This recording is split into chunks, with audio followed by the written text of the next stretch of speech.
Bom, então é isso. Vai lá. Eu não sei onde a gente tava, nem sei. Tava explicando Bitcoin. O que eu acho que é a blockchain? O que tu acha que é a blockchain? O Fernando Urso já veio aqui, ele já falou. É um sistema que você tem... você tem um processo para confirmar todas as operações. Não necessariamente isso. Não somente isso, né? E tem um sistema com escassez de... cara, explica você que eu acho que você sabe melhor. Vamos falar da origem, né? Eu sou dentista, mas por muito tempo ali eu estudei Bitcoin e criptomoedas em 2016. Eu não sou um cara técnico, então no mercado cripto tem várias pessoas que são muito superiores a mim em conhecimento técnico. O cara que é da ciência da computação, velho, não tem como discutir com um cara desse. Mas basicamente, blockchain, ela surgiu em 2008 e ela surgiu junto com o Bitcoin, ou seja, o Bitcoin, ela funciona por causa da blockchain. A blockchain nada mais é do que um livro-razão e um banco de dados colocado em blocos, encadeado e que é distribuído em um determinado período de tempo, a cada 10 minutos surgem novos blocos. Ela é um livro-razão contábil no início. Atualmente, a blockchain ela não precisa necessariamente ser um livro contábil, ela pode ser um banco de dados digitais, por exemplo. Mas vou tentar simplificar a explicação para vocês tentarem entender, porque a minha missão é até um dos motivos que, para mim, é muito importante eu aparecer, né, em lugares onde tem bastante alcance de pessoas, principalmente porque eu tenho a missão de desfuder o Brasil. Desfuder o Brasil... Tu tem uma missão impossível. É a missão possível, a missão possível. Sabe como é que é? Quando eu tive a percepção de que, ao invés de eu começar a terceirizar a responsabilidade para que um terceiro, um político, imbecil, resolva o problema da minha vida e da comunidade onde eu vivo, eu percebi que se eu procurar a solução por mim mesmo, e eu vejo que as outras pessoas procurarem por si mesmas também essa solução, utilizando essa ferramenta maravilhosa que é a internet, a gente pode fazer com que os brasileiros sejam inteligentemente mais ricos. Porque, na verdade, o fator riqueza não é o dinheiro que você ganha do Estado, mas é o dinheiro que você consegue gerar através da sua inteligência, da sua capacidade intelectual, que toda vez, em todos os indivíduos é assim, você adquire através do esforço, né? E o Bitcoin, as criptomoedas, para mim, ela foi a melhor ferramenta depois da internet, depois do surgimento da internet, porque, gente, cara, vocês viveram os anos 90 ou não? Monark, eu nasci neles. Tu nasceu em que... 90. 90? Tá. E o... 85. 85. Então, o Igão vai saber bem o que eu passei também, e tu também, Monark. Como é que era a nossa vida em 1995, 94? Vocês conseguem dar um rewind aí? Voltar atrás aí? Em 1995, cara, eu tava com 10 anos, minha vida basicamente era ir pra escola e jogar flipper. Tá, e quando chegava em casa, o que tu fazia? Via TV. E o que passava na TV? Passava TV... Como é que era o nome daquele bagulho do... Cruz. Tá. TV Cruz. Mas tu nasceu no Rio de Janeiro, né? Tá. Eu não sei como é que eram as transmissões de televisão lá, mas na nossa cidade, na minha do Janho, Veracruz, a gente só tinha acesso à Globo, que era colorida. O restante era preto e branco, pegava muito mal. Então o SBT era preto e branco. Viagem, sério? Nos anos 90? Anos 90. E eu tinha que dar porrada na TV, nós tínhamos uma TVzinha amarela. Meus pais recém tinham mudado de profissão, porque eles vieram de uma geração de agricultores, né? E eles se transformaram em professores, eles estudaram para isso. E desde então eu tenho exemplo em casa de que o que muda a tua vida é o nível de conhecimento que você tem o desejo de ter. Então, o que muda o ser humano, o que torna o ser humano um ser humano melhor ou bestial, é o tamanho da fome dele. E se tua fome e o desespero for tão grande o suficiente para que você não aceite a tua própria realidade, essa tua fome vai te impulsionar a você estudar e buscar a solução. É como se fosse um rato fugindo, né? De uma armadilha. Então, a situação que nós estamos hoje, né, no Brasil, para muitos lugares, é que a gente vive iguais ratos. A gente fica fugindo o tempo todo e procurando soluções fáceis. E, na verdade, a gente tem que não procurar soluções fáceis, nem em abundância, mas as soluções certas, né? E, cara, nos anos 90, eu lembro muito bem que sábado e domingo a gente olhava, tipo, banheiro do Gugu, tá ligado? Banheiro do Gugu. Era maneiro o banheiro do Gugu. Eu assistia preto e branco, vocês assistiam colorido, talvez, nas outras regiões do Brasil. E na época só tinha a Globo e tinha, tipo, a Band ali que pegava mal e porcamente e SBT, por exemplo. Então, para uma grande parcela da população, a gente ficava refém no que a Globo determinava e decidia mostrar as opiniões pessoais e importantes, os políticos que eles exaltavam, a gente exaltava. Então a gente vivia naquela bolha, né? Nós estamos na penumbra aqui, naquela penumbra, né? Ou seja, nós vivíamos naquela nada. bolha onde nós tínhamos um poder central na comunicação, que era a Globo, e a Globo ditava mais ou menos o que o consenso das pessoas tinha. E naquela época não tinha internet ainda. Quando você também comprava um CD de música, por exemplo, você ficava limitado ao número de tiragens das músicas e assim por diante. Com o surgimento da internet, o que aconteceu com o surgimento da internet? Você tirou o monopólio da mídia, né? Exatamente. O que é esse monopólio da mídia? Da Descentralização. narrativa, né? Descentralização. O que é o... Você tirar tirou o monopólio? poder de um poder central, você descentralizou para outros. Qualquer otário, tipo, a gente pode ter um programa na internet agora. Exatamente. Descentralizou. E com a descentralização começou o processo ao longo desses anos, a descentralização do rádio, da televisão, da música. A gente começou a poder ouvir a música que a gente queria, o tempo que a gente queria. Porque eu e o Gão lá, nós tínhamos que ter uma fita com A e B, espera a nossa música favorita passar no rádio lá, e aí tu tinha que dar um tempo de sair correndo e conseguir gravar aquela merda, e ainda às vezes ficava cortado uma música na outra, tá ligado? Não, e várias músicas que tu gravava, tu ficava assim, 7 melhores, Jovem Pan. Exatamente. E os caras ainda faziam essa sacanagem, a filha da putagem com a galera que gostava de música, que botavam um copyright lá. E aí a gente tinha, então, a rádio centralizava, você tinha uma limitação de acesso às músicas, ao que você queria ouvir, às opiniões pessoais que você queria ouvir. Então você ficava refém e você virava mais ou menos um zumbi, né? Você aceitava o que a grande mídia poderosa te dizia. E a internet, ela descentralizou tudo. Até que em 2008, ela descentralizou uma das últimas coisas que faltavam, que era o dinheiro. Porque 2008 foi quando veio o blockchain. O Bitcoin. Começou, né? Exatamente. Porque até 2008, né? O que tudo dependia para movimentar dinheiro? O banco. Guardar dinheiro, poupar, tentar investir. O que tu dependia, né? Com o tempo começou a surgir as corretoras e tudo mais, e as pessoas começaram a entrar nessa vibe de investidor. Mas faltava descentralizar o dinheiro, a forma como nós transferimos valor. Até 2008, Igão, a gente tinha que, se a gente tinha R$1 milhão e queria transportar para fora, a gente ia pagar 10 mil de taxa.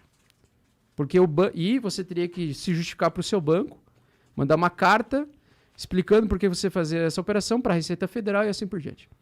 Tanto o país que envia, quanto o país que recebe. Então, altos valores, eles eram muito complicados, complexos de você fazer transferência de uma pessoa física normal. Se fizesse pessoa jurídica, talvez era mais fácil, mas pessoa física era muito complexo. E aí o Bitcoin, através do Satoshi Nakamoto, que pode ser uma pessoa, um grupo de pessoas anônimas, conseguiram construir um sistema financeiro descentralizado de dinheiro. Até 2008, toda vez que você transferia dados do ponto A para o ponto B, tipo, eu tinha uma música do Blink-182, Adam Song, e eu queria te mandar, certo? Era só eu copiar, abrir o MSN e te enviar, certo? Você ia receber a mesma... milhões, mas chegava. Isso, demorava uma caralhada, mas chegava. Mas o que acontecia até aquele período? A internet, ela era livre em duplicidade de dados. Se você tira uma foto sua hoje com o teu smartphone, teu celular, quando você tira a foto, essa foto ela está na internet, ela é propriedade tua ou ela é propriedade da internet? Eu acho que ela é propriedade da internet. Depois que eu joguei lá, já era. Exatamente. Então, se você mandar essa foto na internet, você perde o direito dessa foto. Só que como é que você poderia fazer para você tirar uma foto, colocar num ecossistema em que se certificasse que você é o dono daquela foto, que você quem bateu aquela foto e que só você pode movimentar aquele dado específico de foto? Blockchain.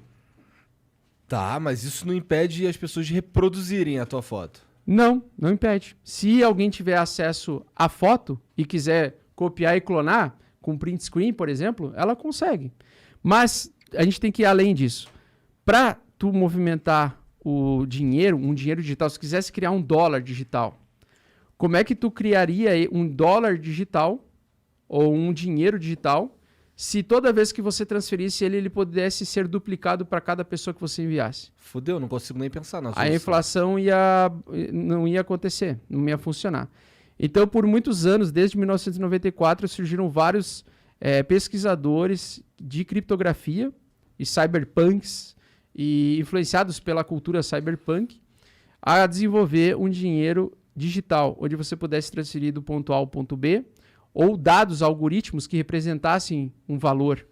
Então, o Bitcoin ele foi o primeiro projeto bem sucedido, ele não foi o primeiro projeto tentado, porque nós tivemos, acho que é o... Putz, agora não lembro o nome do que surgiu em 94 e depois tentou em 2004, mas eu sei que o Bitcoin foi o primeiro bem sucedido. Nossa, eu fico pensando, quanto dinheiro será que tem esse Satoshi Nakamura aí na Nakamoto existe, se ele é um cara, ou mesmo se for um grupo, quanto de dinheiro esses caras têm, porque eles criaram a moeda que hoje vale, sei lá quanto dinheiro tem no valor do Bitcoin hoje em dia, entendeu?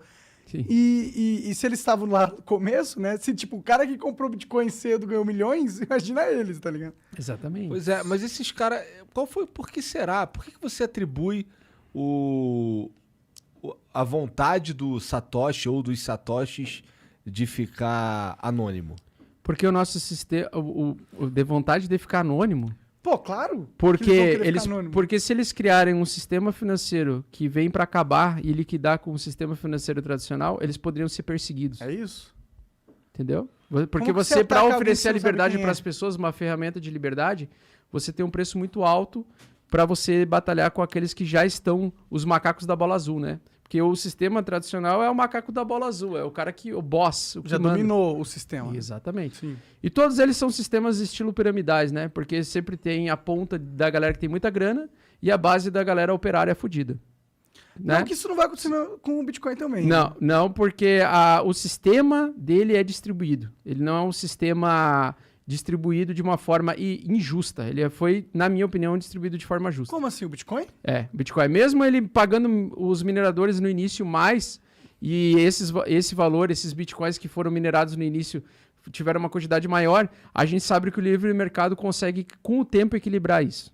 Como? Eu não enxergo Porque isso. as pessoas vão comprando e vendendo, porque vão surgindo corretores, porque vão surgindo ferramentas de negociação que facilitam essa troca das pessoas. Mas facilitar a troca é uma coisa, mas construção de riqueza é outra. Sim. Tipo, não é porque a troca foi facilitada que as pessoas vão conseguir mais facilmente. Não, mas você dá, pelo menos, você consegue dar a elas essa chance.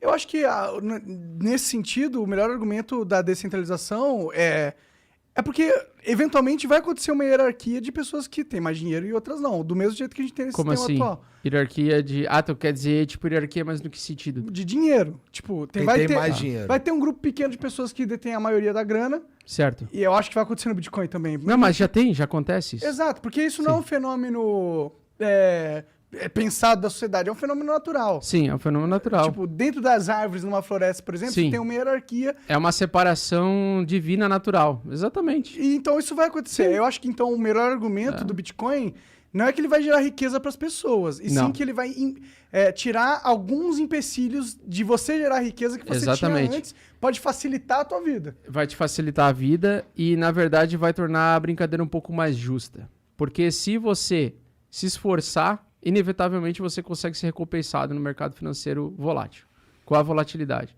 com essa movimentação de valores. Se você tira as travas, né? Exatamente, se você tira as taxas, se você tira as limitações com o seu dinheiro.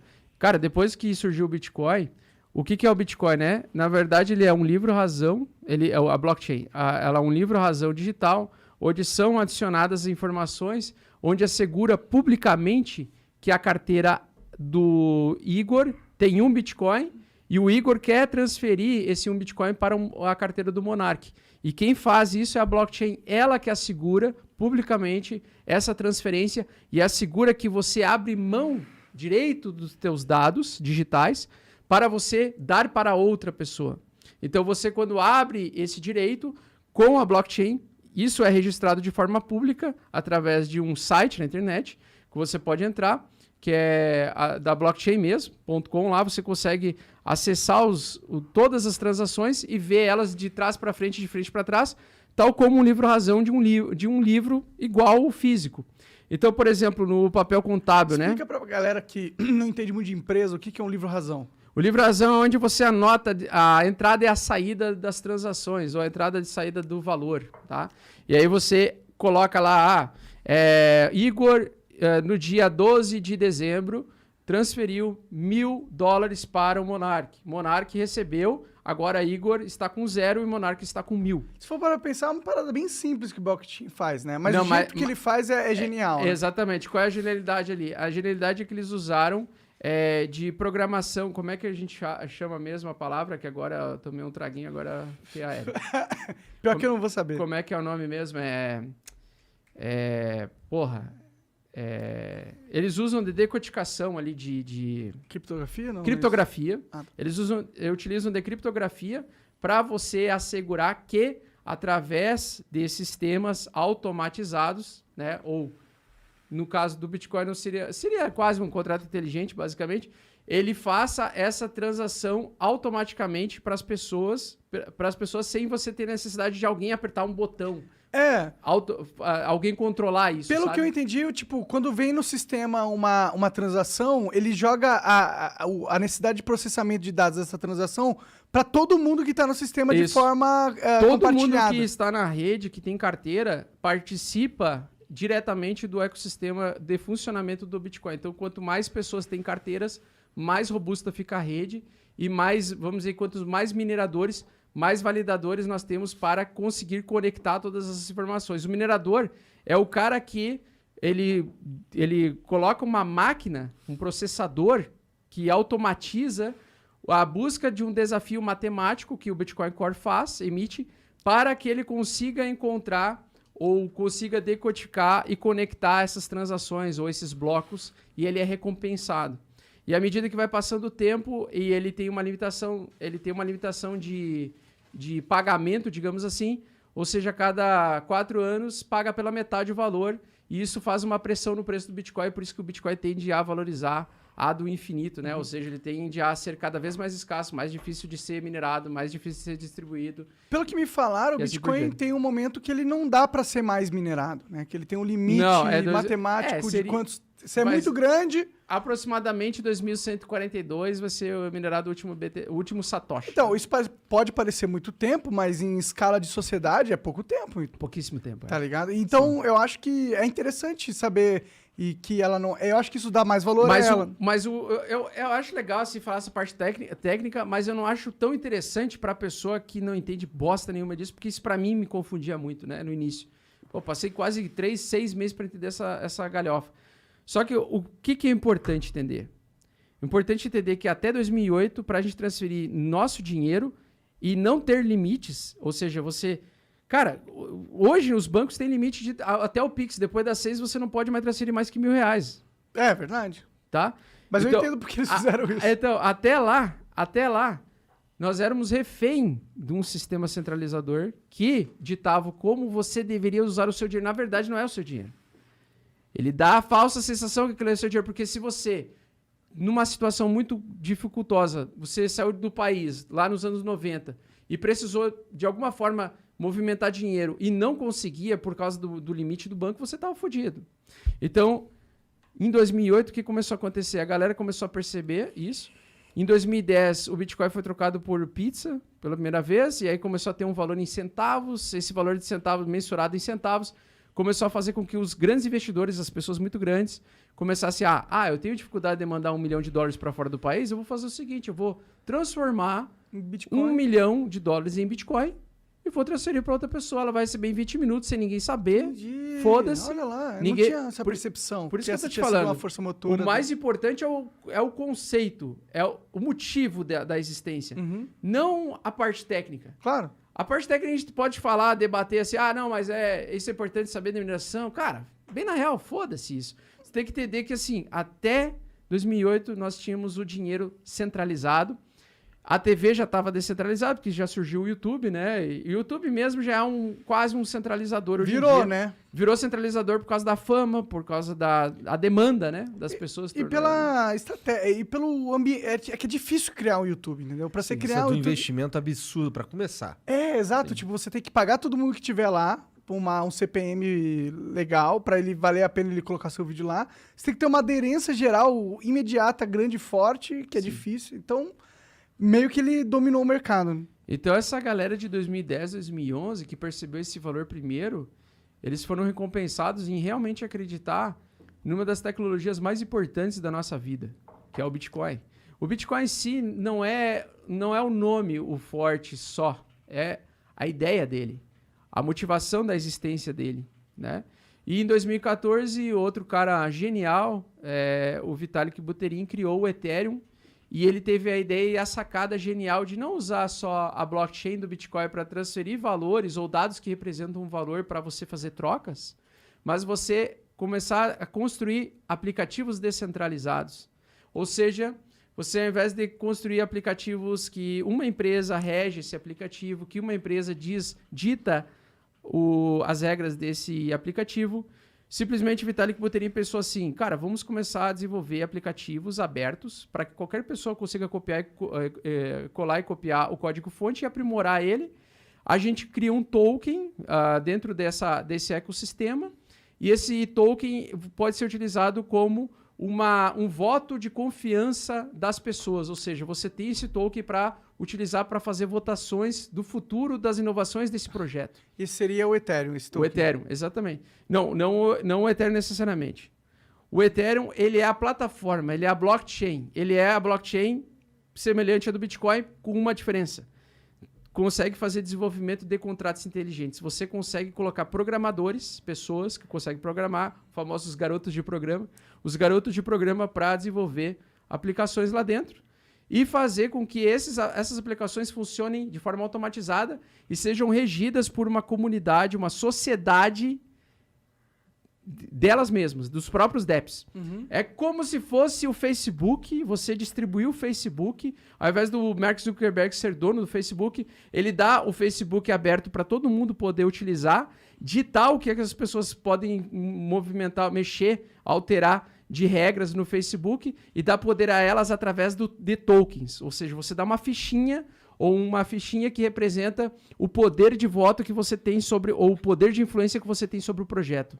Então, não sei se eu tô claro, se tá ficando claro para vocês, Igão. Mais ou menos. Ou tá muito complexo, né? Vamos lá. Qual é a diferença do aplicativo? Não, mas é normal? Por quê? Tu acha que isso não fritou minha cabeça? Isso é muito difícil. Não, mas tá complexo pra mim também. Mas se liga, mas é complexo. Você tava falando do cara que inventou o Ethereum, o nome dele é Vitalik. Vitalik Buterin. Por que ele cagou pro anonimato? Não sei. Tá ligado? Excelente pergunta. É porque... É isso que eu acho foda do Flow, né, cara? Tem sempre essas excelentes perguntas. Eu não sei porque ele cagou pro anonimato. Vai ver que é porque já fizeram essa porra aí, já cagaram com a porra toda aí, os caras já estão putos com aquele cara, deixa eu fazer o meu, exatamente. Talvez ele tenha investido que ele tinha uma inovação ali, né? Ele falou assim, ó, o blockchain, ele falha aqui. Sim. Então eu vou cobrir essa falha na esperança de ter um bom produto. E os NFTs só são possíveis por causa dessa invenção do Vitalik? Os NFTs, sim. Eles começaram por causa desse desenvolvimento de aplicações descentralizadas na rede blockchain do Ethereum. Pô, e é legal que o próprio blockchain seja descentralizado, né? Entenda que o Bitcoin ele descentralizou o dinheiro. Uhum. Mas o Ethereum ele descentralizou as aplicações, os aplicativos. Uhum. Mas assim, ó, quando você cria um aplicativo, vamos pensar racionalmente aqui. Você criou o Facebook. Você que vai ditar, por exemplo, o que pode ser dito, não dito ou falado no Facebook. Certo? O que é isso? Isso é um poder central. Você está centralizando a responsabilidade para uma equipe ou o dono da empresa, por exemplo. Qual a diferença de um aplicativo agora descentralizado? Por ele ser colocado dentro de uma rede blockchain, ele até pode ser centralizado dentro de uma rede blockchain. Pode até uma empresa... O dono do Ethereum pode chegar e fazer o que quiser. Só que a comunidade de desenvolvedores de software, de aplicações descentralizadas, chegaram em 4 regras básicas para você criar um aplicativo descentralizado. Primeira obrigatoriedade, ele precisa ser um código aberto. Ou seja, ele pode e deve ter influência de outras pessoas, de outros criadores, para sugerirem modificações a esse protocolo. Esse é o primeiro ponto. Segundo ponto, segunda regra, ele precisa estar dentro de um sistema distribuído através de uma blockchain pública, semelhante à do Bitcoin. Só que, ao invés de preocupação em dados que representam dinheiro, valor, dados que representam alguma coisa. Ou uma foto, uma imagem, no caso das NFTs, ou um jogo, né? Uma aplicação, um software. Né? Terceiro e quarto ponto, um token que assegura que as pessoas que confiem nesse projeto recebam esse token e possam ter poder de voto baseado no tamanho, proporcional ao tamanho da quantidade de tokens que ele tem. E quarto, que essa distribuição de tokens seja igual e distribuída de forma justa, digamos assim. Tá? Então essas seriam as 4 regras principais de uma aplicação, um aplicativo descentralizado. Então imagina, ao invés de usar o Facebook centralizado, no Zuckerberg, ou na cabeça dele e na equipe dele, você descentralizar as decisões do Facebook para todas as pessoas que utilizam o Facebook. E quanto mais voto de confiança essa pessoa deu, quanto mais ela investiu o dinheiro nela, mais tokens ela recebe e mais o poder, o peso do voto dela vai ser maior numa proposta de melhoria do Facebook. E como que isso se aplicaria ao Facebook? Vocês entenderam agora? Mais ou menos. E como se aplicaria ao Mais ou menos ainda, mas estou me esforçando. Como que isso se aplicaria ao Facebook, cara? No sentido tipo, ó, imagina, o Facebook fez no Ethereum a parada. Certo. E aí, eu comprei, uma parte ali do Facebook, do token que você falou. O token exato. Que representa... Como que eu vou exercer o meu direito de decisão dentro do Facebook, das decisões, tipo, quem que eles vão contratar, certo. Ou qual que vai ser a regra do sistema, A comunidade, ou alguém da comunidade tem que propor uma votação e as pessoas têm que votar conforme essa votação. Por exemplo, vamos aprovar contratar um novo funcionário, sim ou não? Então, as pessoas com tokens vão lá e vão votar, sim ou não. Tá. Quem ganhar, a rede democraticamente vai sustentar a proposta. Aí o Facebook contrataria essa pessoa se a votação ganhasse? Ou o Facebook, ou alguém que desenvolveu o Facebook, que poderia ter ou alguém que tem mais tokens e a comunidade aceita que essa pessoa tem um peso maior, aí é de cada um. Aí a regra é de cada... Existe algum aplicativo que funciona assim na prática? Vários. Vários. Tem um protocolo chamado SNX, o Synthetics, que funciona dessa forma. Aqui vem logo na minha cabeça a OneInt, a Uniswap. São aplicativos descentralizados. O que eles fazem? O que a Uniswap faz? A Uniswap é uma corretora descentralizada. É uma corretora sem chefe e sem dono. Tá. Onde você pode trocar Bitcoin por Ethereum, ou Bitcoin por dólar, ou token por outro token, sem ninguém saber, dentro da tua carteira, acessando a tua chave privada e a tua chave pública. E quem que está no comando dessa empresa? Quem está no comando dessa empresa são os desenvolvedores que desenvolveram no Swap. Entendi. Só que eles podem fazer o lançamento desse protocolo como fizeram de forma justa. A distribuição de token de governança que eles fizeram ano passado, inclusive o meu PlayStation 5 foi pago com essa distribuição de token, porque eu fui um dos primeiros a acreditar nesse protocolo e colocar dinheiro lá dentro. Eles distribuíram proporcional para as pessoas 400 token Uni. Cada token Uni estava custando $3, por exemplo, no momento do lançamento. E aí lá para mim deu R$5.000, eu fui lá e troquei pro PlayStation 5. Aí eu me fudi, porque 20 dias depois o troço foi para $40 por unidade. Caralho. Então eu vendi por 3 e foi para 40. Né? Mas o que acontece? Você cria, com a blockchain, você não se limita a distribuir dados para valer o dinheiro. Você pode distribuir aplicações e arquivos de música, por exemplo, ou arquivos de dados de imagem. Mas só voltando um pouquinho, nesse caso da Uniswap. Uniswap, por exemplo, quem contrata no Uniswap, quais são as decisões, quem que decide Eles têm uma equipe que desenvolve no início. Tem que ter alguém que gera isso. Não é uma máquina, não é Matrix que vai, as máquinas que vão desenvolver o aplicativo. É porque eu só fico pensando no controle, porque, se a gente tem lá uma plataforma que dá o controle, mas você tem uma pessoa que pode só cagar pra você e fazer do jeito que ela quiser, você realmente não tem o controle. Sim, só que no caso da blockchain, você tem que se livrar das chaves quando você quer... Você não quer mais ter o controle. Então, as chaves que fazem o desenvolvimento... Mas você tem um controle mesmo? Essa é a pergunta. Porque, tipo, se eu comprar o Uniswap, eu vou lá e invisto 2 bilhões de reais no Uniswap, compro tudo. Certo. Eu vou poder chegar lá e falar, ó, a empresa vai funcionar assim, desse jeito aqui agora.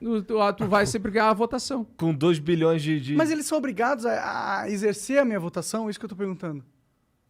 Excelente pergunta, não sei. Entendi. Não sei.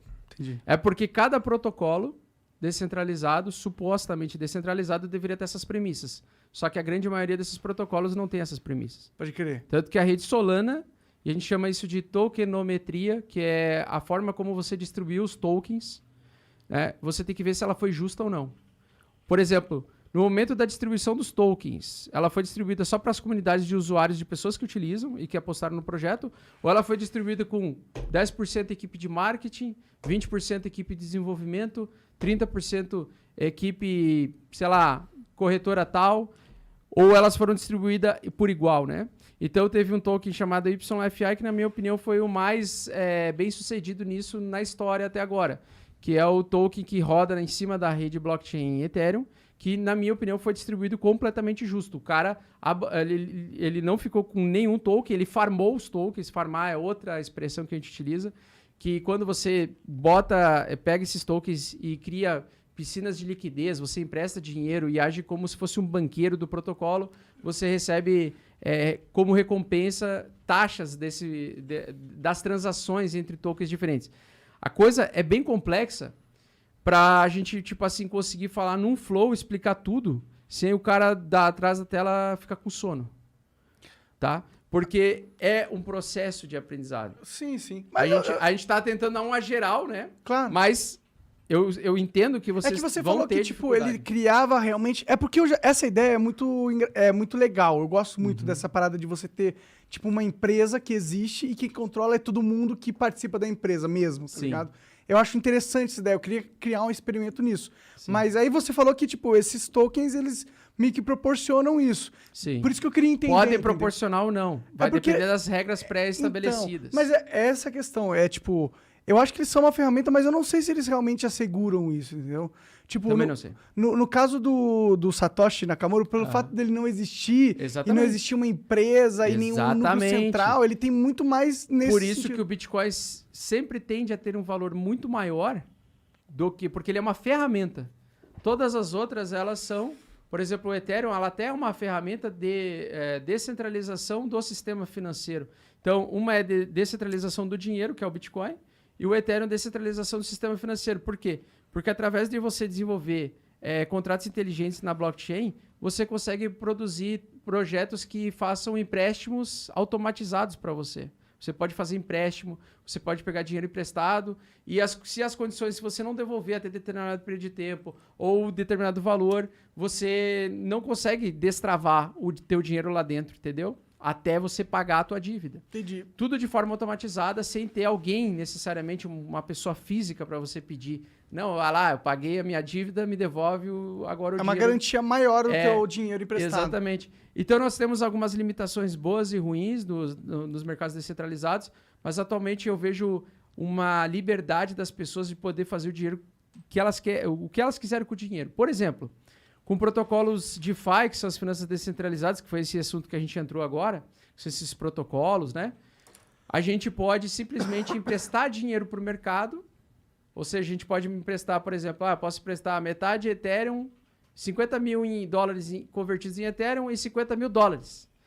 Toda vez que alguém quiser o meu dinheiro emprestado ou quiser pegar um empréstimo, a pessoa pode ir lá pegar um pouquinho do meu dinheiro, só que quando ela devolver, ela vai devolver com uma porcentagem um pouquinho maior do que ela pegou. Então, se ela pegou 100 emprestado do meu dinheiro, ela vai ter que devolver 110. Entendi. E aí ela vai ter garante liquidez para o sistema creditário, né? Exatamente. E aí você vai ganhando dinheiro com isso automatizado. O que acontece hoje no mercado cripto, né?